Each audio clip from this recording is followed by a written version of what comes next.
What's up everyone, and hope you guys are doing great. My prediction for the 5th chapter of Boruto 2 Blue Vortex is, for the most part, I see chapter 5 as a more laid-back, dialogue-driven chapter with an emphasis on explaining some of the things that took place off-screen during the time skip, such as how and why Sasuke was turned into a divine tree, and how Kashin Koji teamed up with Boruto. Was it after Sasuke was turned into a divine tree, or was it before? The reason why I think it's important, chapter 5 focuses on being more dialogue driven, being more about information, is because I believe Kishimoto has done a great job over the last 4 chapters expanding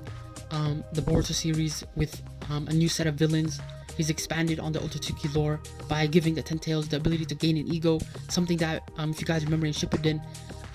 as far as the Ten Tails and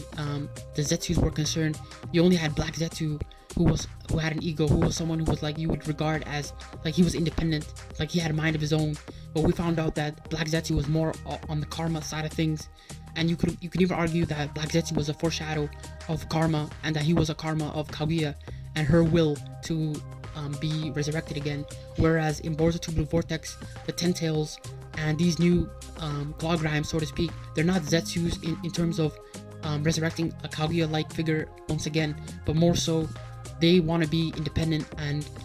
make their own opinions and instead of, if the Ten Tails entire mission is to turn the planet into a chakra fruit, and the Otsutsuki who consumes the fruit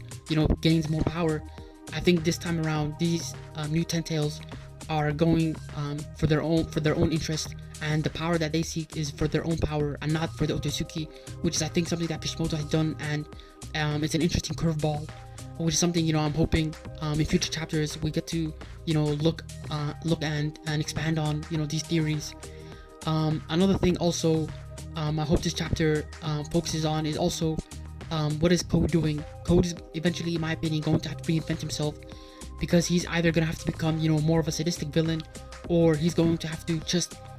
be treated as a joke, which so far in this story, that's how his character has kind of been portrayed, in terms of somebody not to be taken seriously. And I think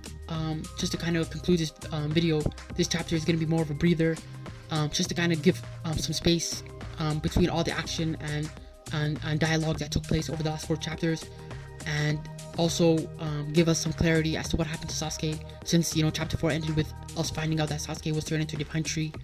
and hopefully finding out how Kashin Koji entered the scene and what his relationship is with Boruto. I see chapter 5 ending with a panel of Kawaki, since I believe Kishimoto is going to follow the story with both Kawaki and Boruto being our main characters, and us as an audience following the journey until eventually both of them either join up or collide with each other. I would love to hear what your thoughts and opinions are on what chapter 5 will be. Please share your thoughts and opinions, leave a like and subscribe, and enjoy the rest of your day.